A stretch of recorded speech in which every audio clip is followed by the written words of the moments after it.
তো ফ্রেন্ড, আজকে আমরা জানবো গোল্ডফিশের ইতিহাস, এদের কিভাবে রাখা উচিত, এদের কি খাবার দেওয়া উচিত, এই ধরনের বিভিন্ন রকম কথা আমরা আজকে আলোচনা করবো এই ভিডিওর মাধ্যমে।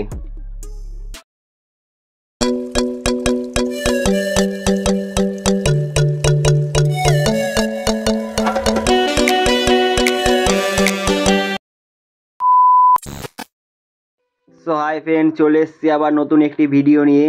তো আজকে আমরা কথা বলবো গোল্ডফিশের উপরে, এদের কিছু গোপন তথ্য তুলে ধরবো এই ভিডিওর মাধ্যমে। তো ভিডিওটা ভালো লাগলে চ্যানেলটা সাবস্ক্রাইব করে লাইক করতে ভুলবেন না। তাহলে চলুন ভিডিওটা শুরু করা যাক। তো গোল্ডফিশ মাছটি হচ্ছে এমন একটি মাছ যেটা কোনো নেচারে পাওয়া যায় না। এই গোল্ডফিশ মাছটি হচ্ছে আমাদের মানুষের তৈরি করা মাছ। হ্যাঁ, আপনারা ঠিকই শুনছেন, পুরো নেচারে কোনো জায়গায় গোল্ডফিশ মাছ বলে কোনো মাছই নেই। তো গোল্ডফিশ মাছটি হচ্ছে এমন একটি মাছ যেটা চায়নায় ক্রস ব্রিডিং করে তৈরি করা হয়েছে। ওই কাপ মাছের সাথে কোনো একটি মাছ দিয়ে ক্রস ব্রিডিং করে তৈরি হয়েছে গোল্ডফিশ। কমসে কম 1500 বছর আগে এই গোল্ডফিশ মাছের জন্ম চায়নাতে। চায়নার লোকেরা মনে করতো গোল্ডফিশ মাছ বাড়িতে রাখলে আয় উন্নতি হয়, টাকা পয়সা আসে। তো সেই জন্য গোল্ডফিশ মাছ তৈরি করা হয়েছে। স্ক্রিনে যেই ছবিটা দেখছেন, এই রকম পন্ড বানিয়ে চায়নার লোকেরা গোল্ডফিশ মাছ রাখতো বাড়িতে। তখন অত ভ্যারাইটি ছিল না গোল্ডফিশ মাছের, যেটা এখন পাওয়া যায়। তো ক্রস ব্রিডিং করতে করতে এখন বিভিন্ন রকম প্রজাতি বেরিয়ে গেছে গোল্ডফিশের, যেমন পান্ডা গোল্ডফিশ, অরেন্ডা গোল্ডফিশ, বিভিন্ন রকম গোল্ডফিশ এখন পাওয়া যায়, যেগুলো আগে পাওয়া যেত না।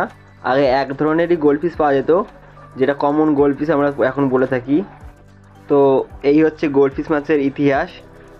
এবার জেনে নিই এদের রাখার নিয়ম কি, এদের রাখতে গেলে কি নিয়মগুলো ফলো করতে হবে। তো ফার্স্টে জেনে নিই, গোল্ডফিশ মাছ কিন্তু আমাদের সফট ওয়াটার মাছ, মানে মিঠা পানির মাছ। এদের রাখার জন্য আমাদের জল পরিষ্কার রাখতে হবে, মিষ্টি জল ইউজ করতে হবে।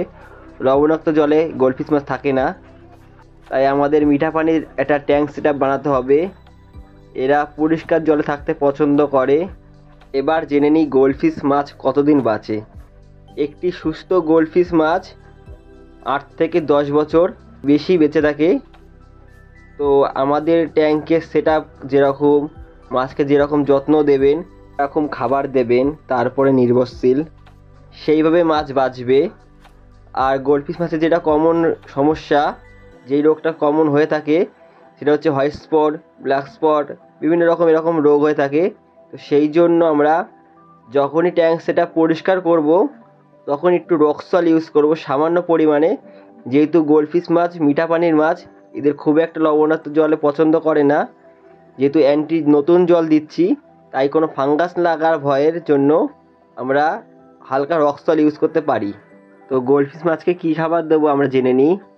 গোল্ডফিশ মাছকে আমরা ব্লাড বম খাওয়াতে পারি, বিভিন্ন রকম গোল্ডফিশের বিভিন্ন রকম ফুড পাওয়া যায় এখন, সেইগুলো খাওয়াতে পারি।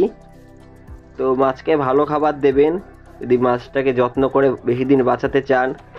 আর এদের ট্যাঙ্ক সেট আপটা খুব পরিষ্কার পরিচ্ছন্ন রাখতে হবে। এরা খুব একটা নোংরা জলে থাকতে পারে না, যেহেতু এটা মানুষের তৈরি করা মাছ। তো ট্যাঙ্ক সেট আপ সবসময় পরিষ্কার রাখার চেষ্টা করবেন, ভালো ফিল্টার দেবেন, ভালো পরিষ্কার জল রাখবেন। আর খুব একটা বেশি গোল্ডফিশ মাছ রাখবেন না।